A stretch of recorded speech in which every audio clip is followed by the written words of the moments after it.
Baik, selamat pagi. Di jam pertama kimia ini, kalian melihat video pembelajaran ya. Nanti saat di jam kedua PTM nanti, kita akan mencoba menyelesaikan eh, kasus soal bersama-sama. Ya, kita akan masuk ke materi kestimbangan kimia berikutnya yang masih ada hubungannya dengan persamaan kestimbangan. Jadi jangan lupakan persamaan kestimbangan dulu di sini ya. Ya, ingat persamaan kesetimbangan itu ada KC dan ada KP. Ya, ingat ada dua ini. Nah, mari kita coba memahami materi selanjutnya. Memperkirakan komposisi kesetimbangan. Nah, ini sangat berkaitan dengan stoikiometri reaksi lagi-lagi. Perhatikan videonya dan catat bagian yang pentingnya yang tidak boleh kalian lupa. Ya. Jadi, jika nilai konstanta kesetimbangan dari suatu reaksi kimia itu diketahui, maka kita dapat mengetahui komposisi senyawa di reaksi tersebut dalam keadaan setimbang. Jadi kalau K-nya udah tahu nih, kayak ini ada reaksi X2 plus Y2 jadi XY, udah diketahui tetapan kesetimbangannya, kita bisa tahu loh berapa komposisi senyawa masing-masing dari senyawa di dalam reaksi ini saat keadaan setimbang. Ya, jadi ketika saya mencampurkan bahan-bahan nih, ya, saya mencampurkan semua bahan reaktan dan produk ini di dalam suatu wadah. Belum tentu ketika saya mencampurkan bahan-bahan ini dengan jumlah tertentu itu mereka dalam keadaan setimbang. Ya, jadi misalkan ketika saya langsung di soal sini ya kita lihat. Saya misalkan memasukkan 1 mol gas X2, 1 mol gas Y2 dan 1 mol gas XY ke dalam suatu wadah. Nah, ketika kita masukkan ke dalam suatu wadah, mungkin kalian pengertiannya sekilas, wah Bu, di dalam suatu wadah ini ada reaktan X2Y2 dan ada produk. Ya, terbentuk reaktan dan terbentuk produk, Bu. Pasti ini dalam keadaan kesetimbangan. Nah, belum tentu dia berada dalam keadaan setimbang. Mereka akan bereaksi terlebih dahulu campurannya untuk membentuk kesetimbangan. Ya, nah, saat membentuk kesetimbangan, berapa saja jumlah komposisi senyawanya di dalam keadaan setimbang.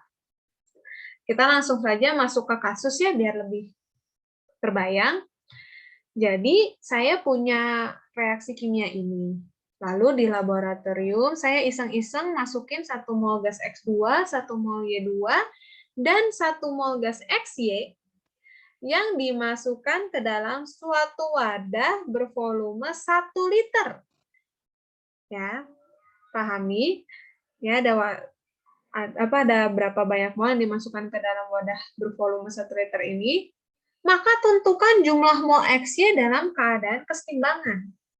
Jadi ketika saya campurkan nih 1 mol gas X2, 1 mol gas Y2, dan 1 mol gas XY, mereka ini akan bereaksi terlebih dahulu, baru membentuk reaksi kesetimbangan.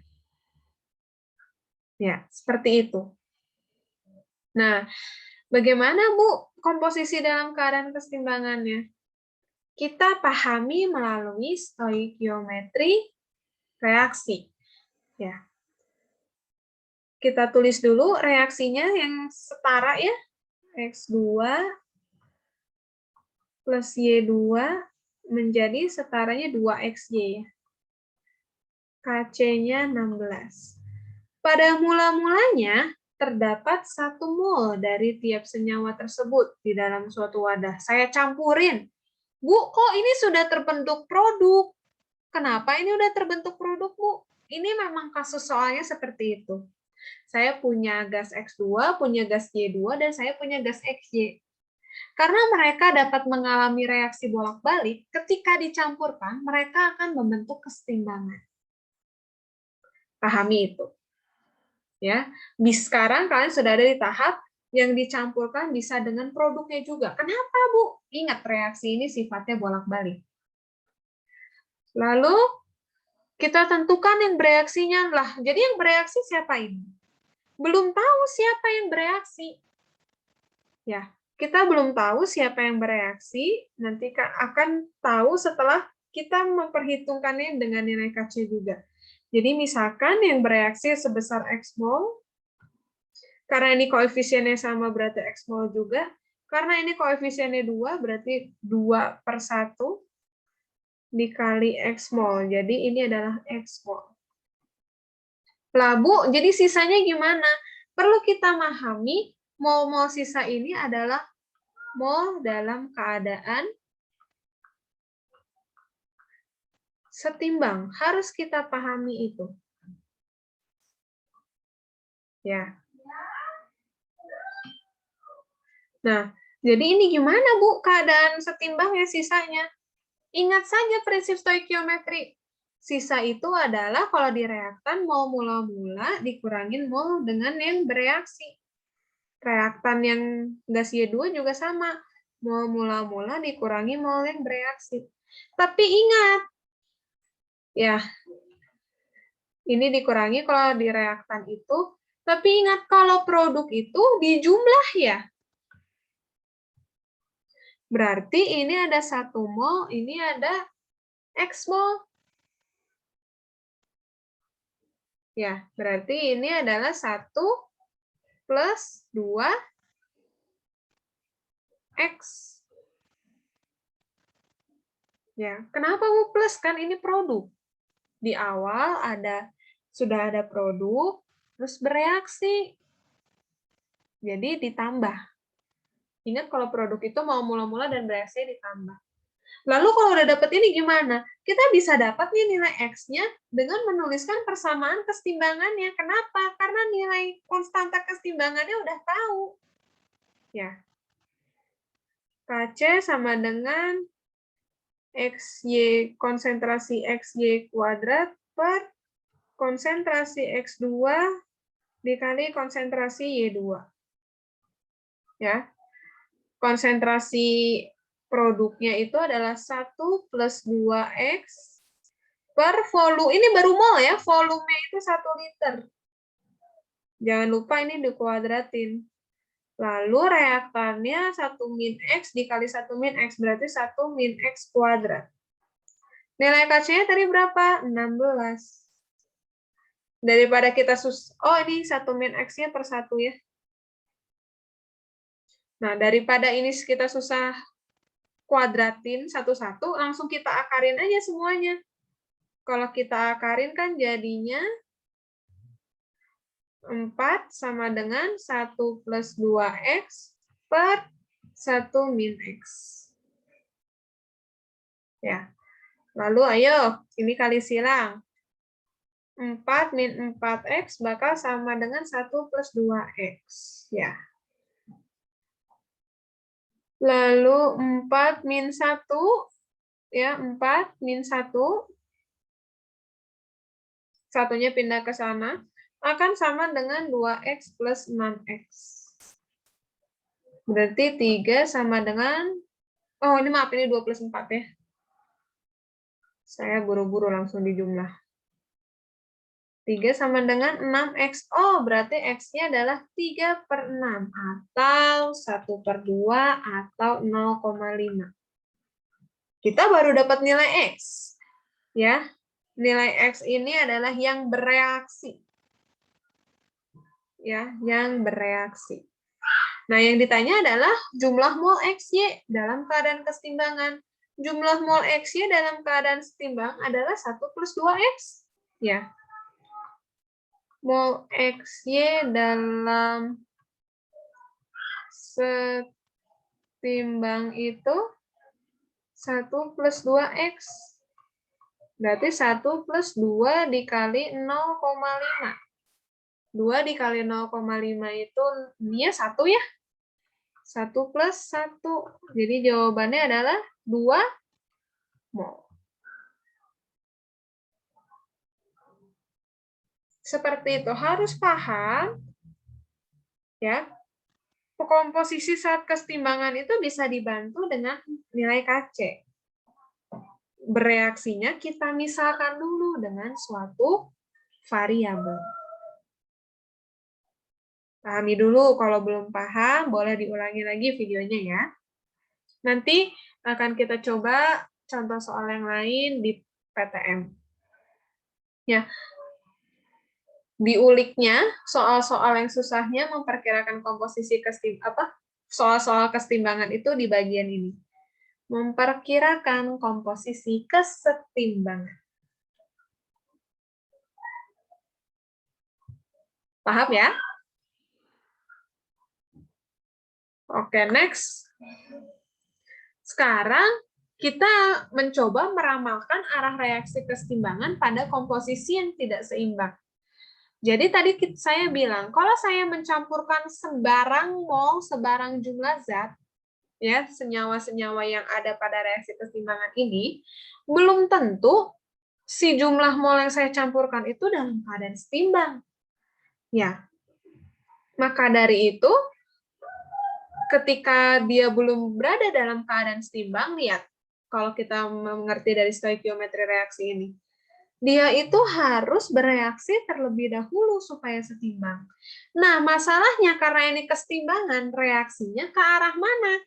Ke arah reaktan atau ke arah produk?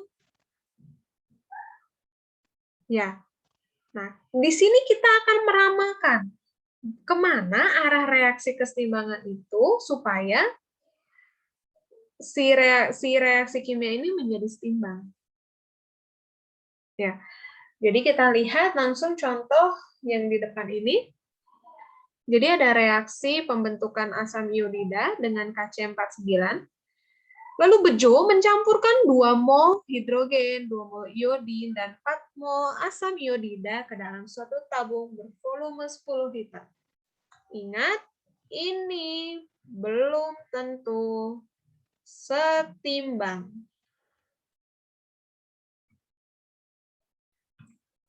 Ya. Dari mana tahu kita belum tentu setimbangnya? Ya. Tadi saya udah bilang belum tentu setimbang, maka dari itu kita harus meramalkan arah reaksinya kemana ya supaya reaksi kimia itu menjadi setimbang. Kita dapat menentukan arah reaksinya dengan mencari nilai kuosien reaksi namanya, atau QC. Ya, QC ini rumusnya sama dengan persamaan kesetimbangan.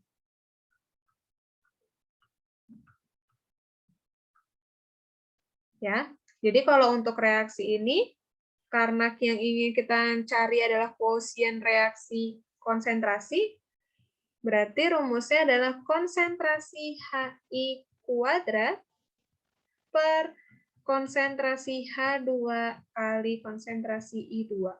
Bu, ini sama rumusnya kayak persamaan kesetimbangan. Ya, lantas tadi kita mencari apa sih, Bu? Kita mencari nilai kuosien reaksi buat menentukan arah reaksinya kemana untuk setimbang. Bedanya apa, Bu? Kalau KC, ya, konsentrasi yang dimasukkan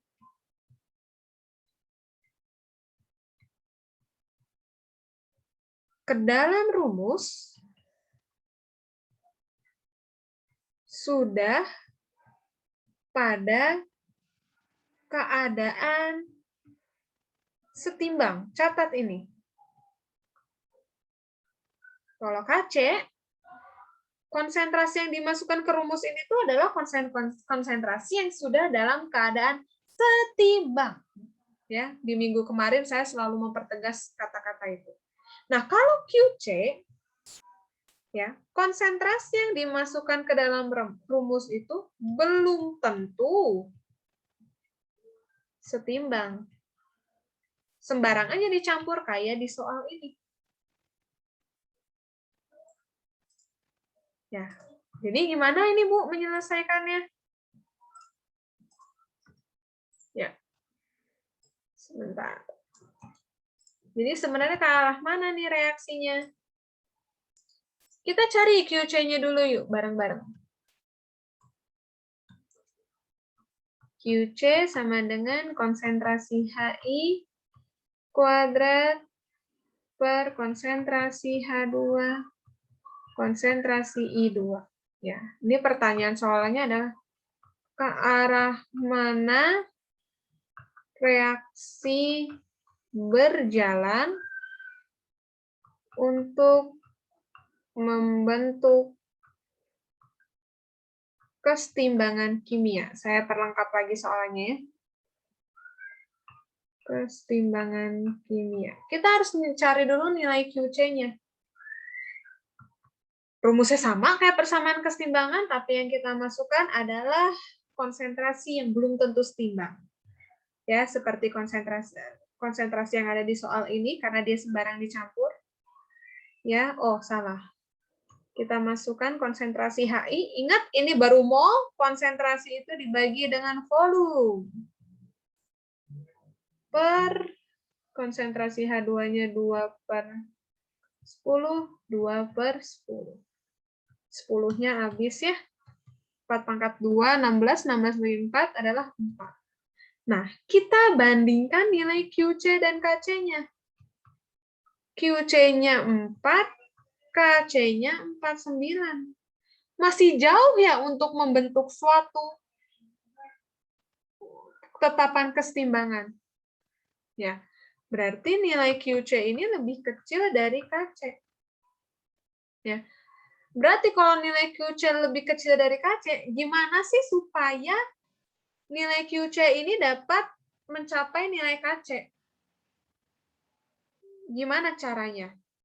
Kalau kita lihat ke perhitungan ini, QC akan mencapai KC jika memperbesar produk.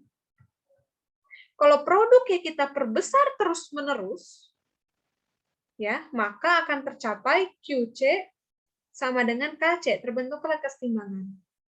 Nah, maka dari itu, untuk memperbesar produk ini, campuran ini akan bereaksi mengarah ke produk. Berarti ketika QC lebih kecil dari KC, kesimpulannya reaksi berjalan ke arah produk. Ya, tadi konsepnya seperti itu. QC-nya itu angkanya lebih kecil dari KC. Berarti kita harus memperbesar produknya nih, supaya bisa sama dengan nilai KC. Nah, gimana campuran ini supaya produknya makin besar? Ya, reaksinya akan menjadi berjalan atau bergeser ke arah produk. Ya. Lantas kalau QC-nya lebih besar dari KC gimana? Reaksi akan berjalan ke arah kiri atau ke arah reaktan. Ya. Tapi kalau nilai QC sama dengan KC, wah ternyata walaupun itu reaksinya dicampur, langsung membentuk reaksi kesetimbangan kimia. Langsung tuh terbentuk pada saat yang sama, terbentuk produk dan terbentuk reaktan. Ya, beda sama tadi QC lebih kecil dari KC. Pada saat yang sama, lebih cenderung membentuk produk terlebih dahulu. Supaya nilai QC-nya akan sama dengan KC-nya dan membentuk kesetimbangan kimia. Pahami itu ya? Sekali lagi saya simpulkan, ketika QC itu belum sama dengan KC, berarti dia belum membentuk kesetimbangan kimia. Dia harus mengalami reaksi kimia, entah itu cenderung ke produk, cenderung ke reaktan terlebih dahulu untuk membentuk kesetimbangan kimia. Tapi ketika QC sudah sama dengan KC, pada saat yang sama, jumlah pembentukan produk dan jumlah pembentukan reaktan akan sama. Seperti itu. Pahami video ini supaya nanti ketika kita PTM akan lebih paham. Terima kasih, Tuhan memberkati.